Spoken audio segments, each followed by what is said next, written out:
Bom dia, amada igreja, graça e paz. Que bom que você veio.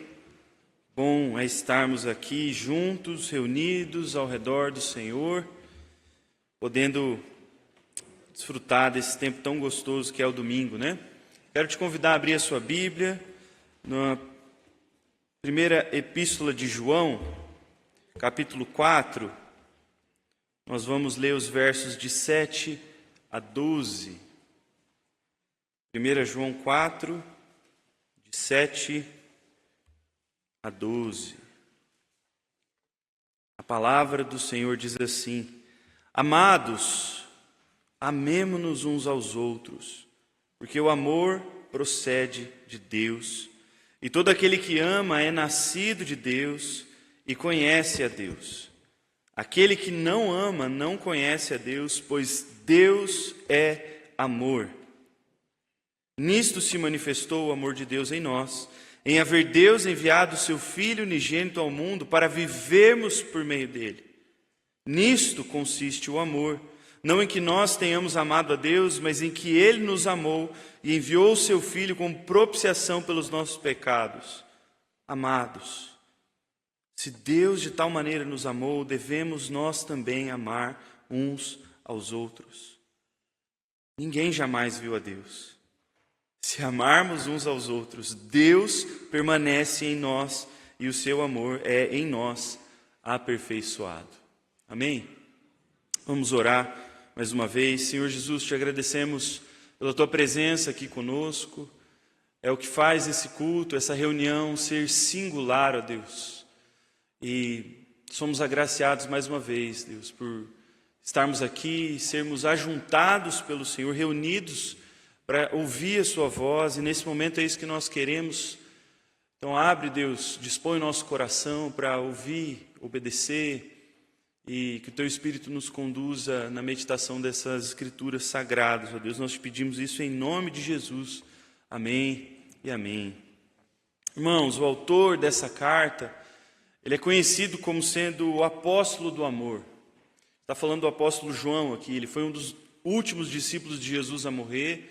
E a gente sabe pela tradição da igreja, os registros, que ele pastoreou a igreja de Éfeso no final do primeiro século.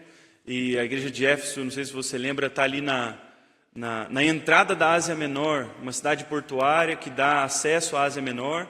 E a Ásia Menor é aquele conglomerado de igrejas que aparece em Apocalipse, as 7 igrejas. Então, João pastoreava ali em Éfeso e exercia essa responsabilidade pastoral sobre essa região. E isso é importante para a gente entender o contexto dessa carta, porque essa é uma carta circular, que ela é enviada para essas igrejas, e também a gente fazer paralelos com o que está escrito lá nas cartas em Apocalipse. Mas é importante também, gente, porque João, ele é um dos apóstolos, é o discípulo que mais escreveu sobre o amor de Deus e o amor fraternal. Não só quantitativamente, é muito maior as referências que ele faz ao amor nos seus evangelhos e aqui nessa carta do que qualquer outro escritor. E ele mesmo define a redenção a partir da linguagem do amor. Você lembra de João 3,16? Porque Deus amou o mundo de tal maneira que deu o seu Filho unigênito para que todo que nele crê não pereça, mas tenha vida eterna. É assim que ele definiu o ato redentivo de Deus. Esse é um dos versículos mais conhecidos por todo mundo. E quando nós chegamos nesse texto, em 1 João capítulo 4, nós vamos entender que esse é o clímax da exortação de João para essas igrejas, para que elas amem, para que elas sejam uma comunidade marcada pelo amor. É a terceira vez nessa carta que João fala da urgência de amar uns aos outros. Mas aqui ele aprofunda o seu argumento de maneira significativa. E quando nós olhamos para cartas como essa e para todas as cartas do Novo Testamento, a gente precisa ter em mente que elas foram escritas para igrejas que já estavam estabelecidas, gente. Igrejas que eram formadas por cristãos convertidos. E a gente vê vários imperativos que marcam essas cartas que estão lidando com os desafios dessas igrejas. Seja perseguição, seja heresia, seja divisão, seja falsos mestres. As cartas do Novo Testamento sempre são respostas pastorais aos dilemas das comunidades.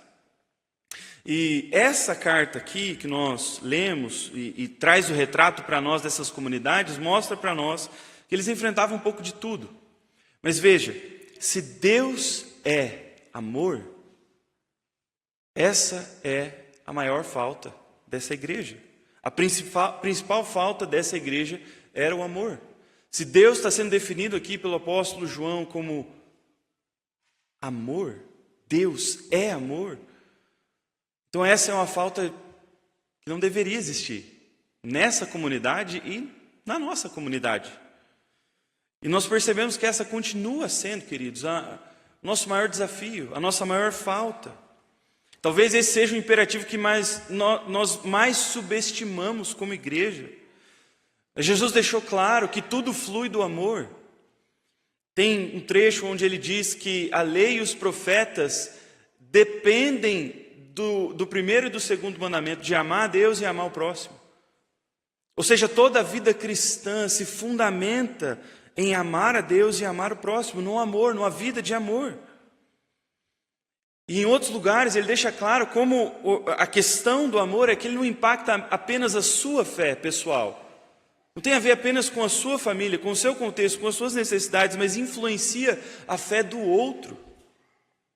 Lembra quando Jesus fala no capítulo 13 e 17 de João, de como que o amor vai ser a marca distintiva dos cristãos, de como as pessoas vão identificar que nós somos seus discípulos, e de como que a nossa união vai testificar que o Evangelho é verdadeiro? Então nós precisamos entender, sermos uma comunidade do amor não é importante apenas porque eu e você precisamos de amor, mas porque o mundo precisa, porque o outro, o próximo, ele precisa de amor. E é por isso que nós vamos ouvir esse chamado de João com outros ouvidos, com um novo coração aqui. Amados, amemo-nos uns aos outros. Esse é o chamado de Deus para nós, que nós nos tornemos uma comunidade, a comunidade do amor. E aprofundando no nosso texto, gente, nós percebemos que existe uma dinâmica muito clara em ser uma comunidade do amor, e isso começa em aprender a amar. Se Deus é amor, está implícito um convite aqui para nós refletirmos. Será que a gente conhece amor? Será que nós sabemos definir o que é amor? Será que nós sabemos amar e ser amados? Será que nós, como comunidade, já sabemos o que é ser uma comunidade de amor? E essa pergunta ela não poderia ser diferente, a gente não poderia passar por isso batido, gente, porque veja, toda cultura produz a sua própria medida de amor, o seu próprio entendimento sobre o que é amor. Desde as mais antigas até as mais modernas, produzem culturalmente o que é amar, o que é aceitável, o que é normal, o que é comum, o status quo do que é ser uma comunidade de amor. Mas veja, em todas elas ficam aquém do amor que Deus é. E nós não podemos achar que é diferente conosco, é diferente nessa comunidade. Por isso, precisamos ouvir o chamado de João aqui, para voltar os nossos olhos para Deus, porque é Ele que fundamenta o que é ser amor, o que é viver amor. O Deus que é amor nos convida a sermos moldados pela realidade de quem Ele é. Amor, então, faz parte da natureza eterna e imutável de Deus. E isso precisa continuamente informar para você e para mim o que é amar, o que é viver um amor. Versículo 7 e versículo 8 vão falar sobre isso. O amor procede de Deus. E o versículo 8, Deus é amor. E isso significa dizer que Deus é a fonte, a origem do amor. E nós não podemos pegar essa frase e esticar ela e tomar algumas conclusões precipitadas sem entender o que ela significa. Porque Deus ser amor não quer dizer apenas que amar é apenas uma das coisas que Deus faz. Pelo contrário, se Deus é amor, então toda a sua atividade é amorosa. Tudo quanto Deus faz é em amor. Isso é significativo, gente, porque veja, a nossa cultura produz a sua medida de amor, e no nosso contexto contemporâneo, nós vemos que existe uma declaração, um credo bem popular, que toda expressão de amor é válida. Mas Deus, olhando para isso, Ele, em amor, julga e condena esse credo. E diz que isso não é verdadeiro, não é válido. Deus, ser amor, confronta essa realidade, porque se Deus é amor, Ele é que define o que é amor. Não somos nós, não é a nossa cultura. Não é o nosso momento cultural que vai dizer o que é aceitável e o que não é. E veja, queridos, se o mundo faz esse movimento de dizer o que é amor, nós não podemos entrar aqui dentro confortavelmente e achar que nós também não fazemos isso. Esse é um movimento muito comum nosso. É achar que o que nós vivemos aqui já é a medida de amor. Já é aquilo que é aceitável por Deus. Já é aquilo que Deus definiu. Mas muitas vezes não é. Muitas vezes não é. E aí nós precisamos novamente olhar para o Senhor, olhar para o Deus que é amor e deixar Ele confrontar as nossas práticas, os nossos hábitos sociais, a maneira como nós nos relacionamos aqui dentro, a maneira como nós nos preocupamos um com o outro, se existe preocupação genuína, real, um com o outro. É muito normal a gente deixar que as nossas limitações, falhas, preferências e o nosso temperamento, a nossa personalidade, o nosso solo, né, a nossa cidadania curitibana defina para nós o que é amar.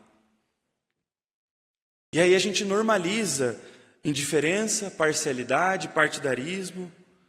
Nós nos relacionamos a partir do amor próprio.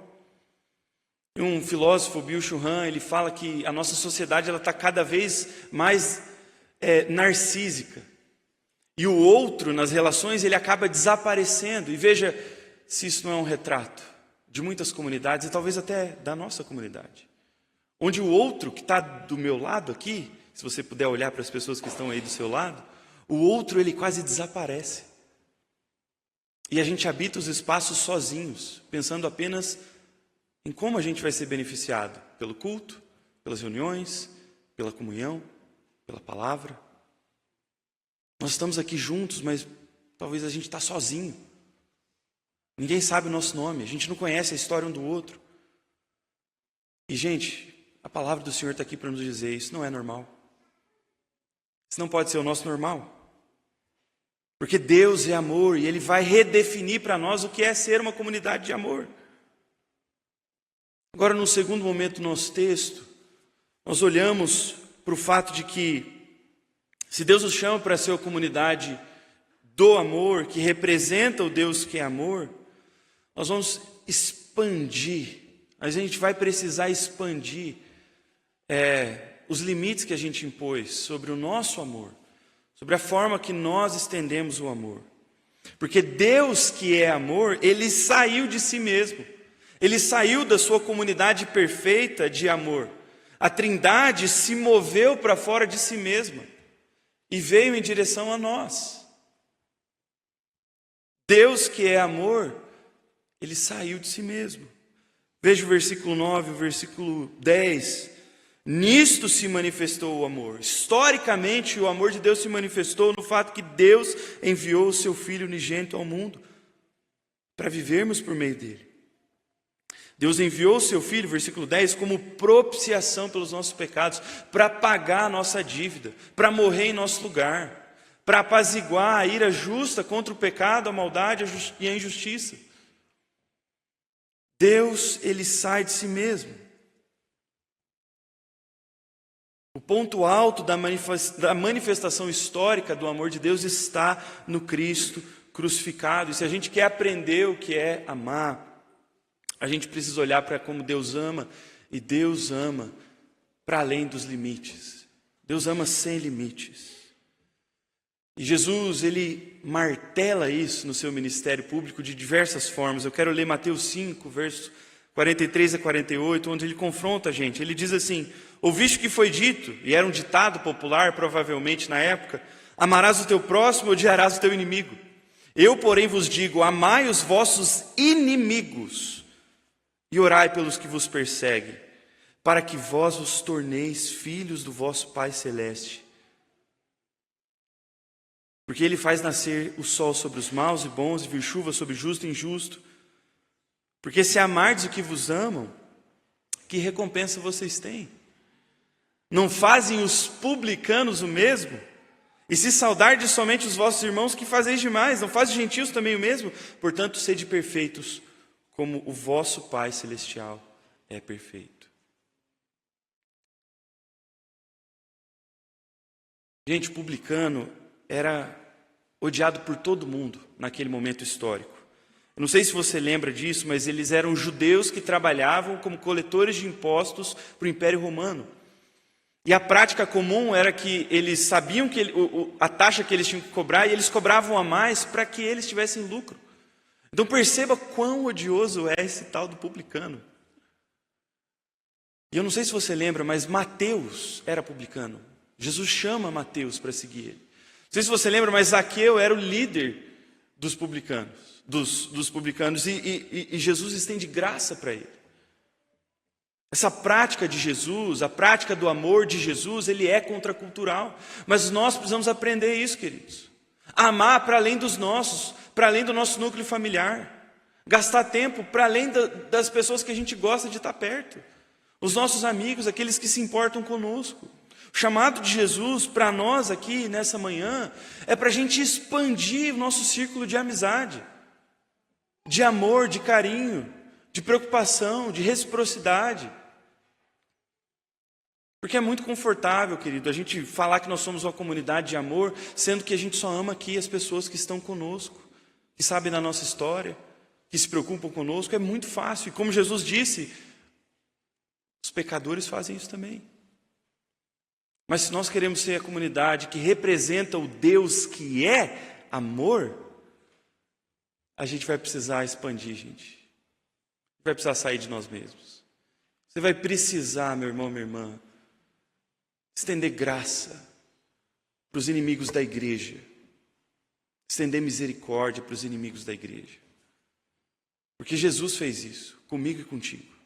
O texto que nós lemos em Romanos 5, no momento de contrição, mais para frente, no versículo 10, ele diz que quando nós éramos inimigos, Deus nos reconciliou consigo mediante a morte do seu Filho. Isso precisa dizer para mim e para você qual que tem que ser a nossa disposição para quem nos persegue, para quem odeia a nossa causa, para os nossos inimigos.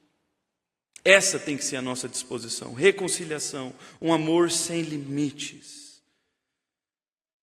E veja, só a igreja é responsável diante de Deus para representá-lo diante do mundo. Eu não sei se você percebe o quão importante é essa declaração. A igreja é uma instituição singular no mundo, autorizada por Deus para o representar. O encargo que cai sobre nós, gente, de ser uma comunidade de amor, ela não cai sobre mais ninguém. Representar o Deus que é amor para o mundo está nos nossos ombros, está no meu e no seu ombro. Porque veja o versículo 12. Ninguém jamais viu a Deus. Você já ouviu esse texto outra vez? Você lembra de ter ouvido essas palavras em outro lugar? Está lá em João, no Evangelho de João, capítulo 1, versículo 18. E lá, naquele versículo que João escreve, ninguém jamais viu a Deus, o Deus unigênito que está junto do Pai é quem o revelou. Ou seja, ninguém jamais viu a Deus, mas quando Jesus veio, ele revelou quem Deus é. E aqui parece que muda um pouco. Parece que tem uma complexidade maior. Tem mais textura, porque ele diz assim: ninguém jamais viu a Deus. Mas se eu e você, se nós amarmos uns aos outros, Deus permanece em nós. Em outras palavras, queridos, o que esse texto está dizendo é: ninguém jamais viu a Deus. Mas se nós formos uma comunidade de amor, Deus vai ser visto. Deus vai ser reconhecido. Deus vai ser revelado. E este encargo recai exclusivamente, singularmente sobre a igreja. Nenhuma outra instituição humana, nenhuma outra comunidade carrega esse encargo, senão nós, como igreja. O Deus invisível que se revelou na cruz, no seu Filho, agora, no século 21, para Curitiba, para as pessoas que nós convivemos, ele se revela se e quando nós amamos uns aos outros. Nós precisamos, queridos, ser uma comunidade de amor.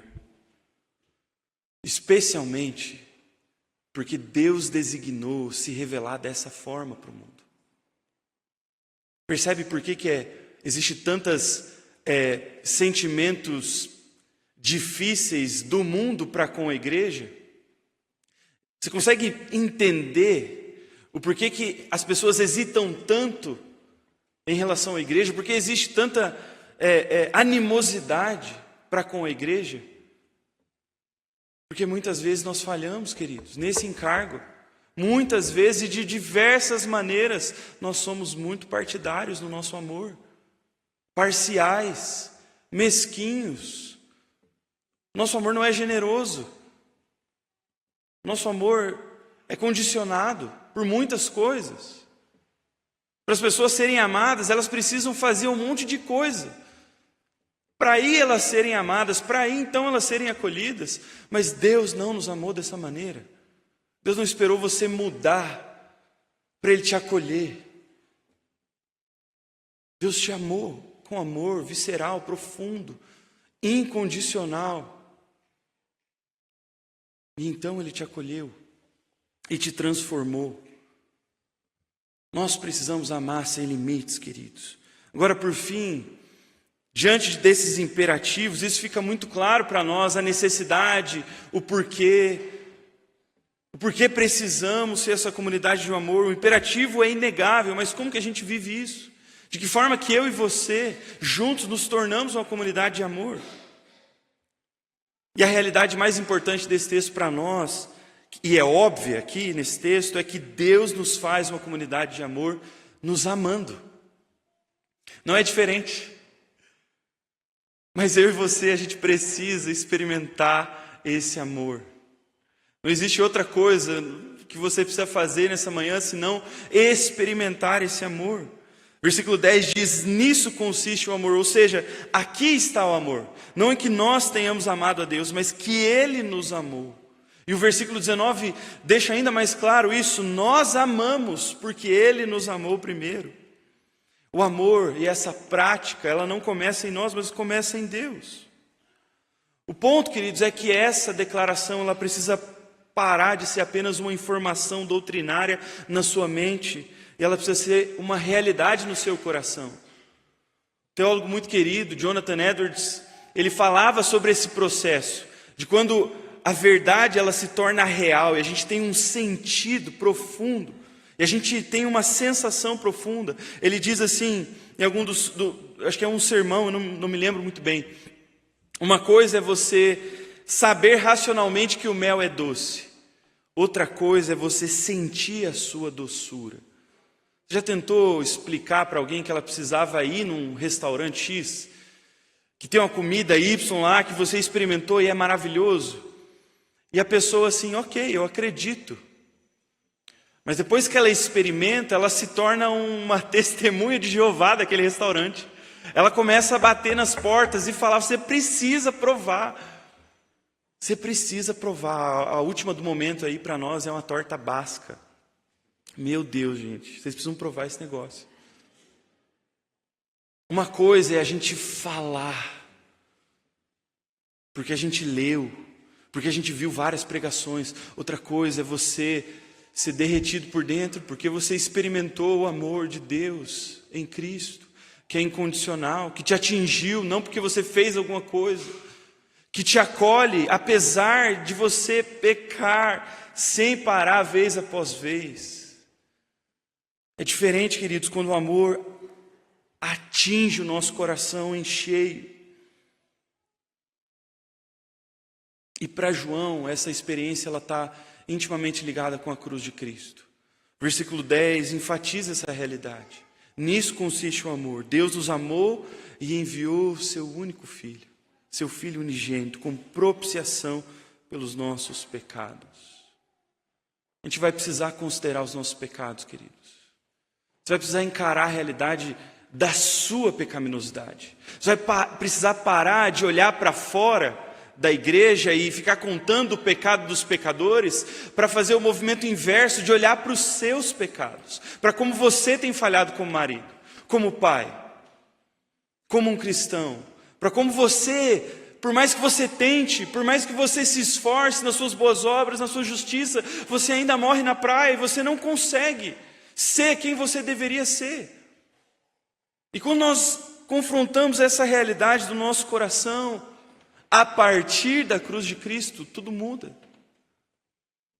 Porque nós já chegamos à cruz do Cristo crucificado, do Filho de Deus que foi morto, e nós olhamos não o outro, e não os problemas do mundo, mas o meu problema, mas o meu pecado, mas a minha falta, mas a minha injustiça, a minha pecaminosidade.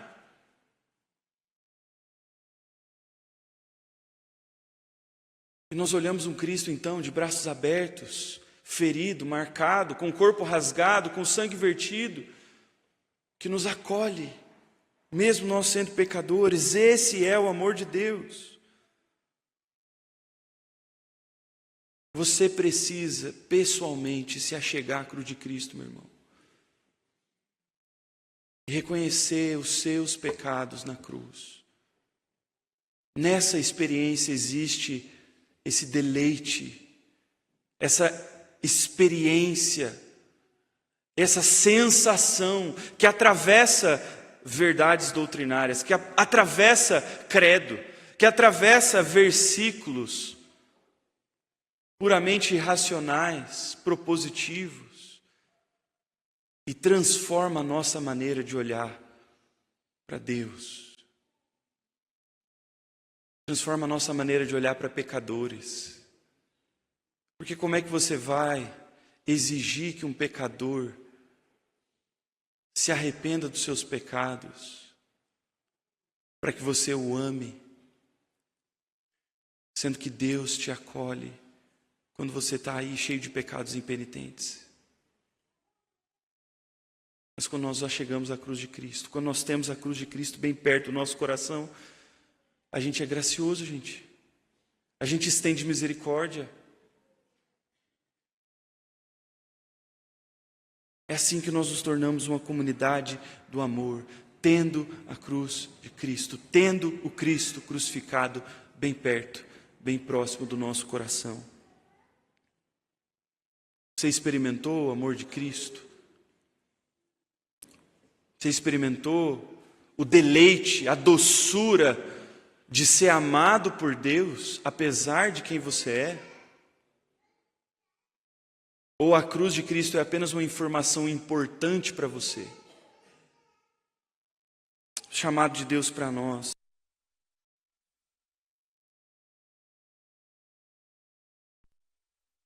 Vá à cruz. Sempre vai nos levar à cruz de Cristo. Porque é ali que Deus manifestou o seu amor de maneira mais escandalosa, morrendo por pessoas indignas, que não eram merecedoras do seu amor. Isso que nos forma, gente. É isso que nos forma em uma comunidade de amor. Então nós amamos porque Ele nos amou primeiro. E a boa nova para nós é que a comunidade de amor perfeita, que é Deus, a Trindade, a boa nova que nós vamos ouvir é que Deus nos convida a participar da união perfeita de Deus Pai, Deus Filho e Espírito Santo, e isso pelos méritos de Cristo, não pelos nossos méritos. Amém?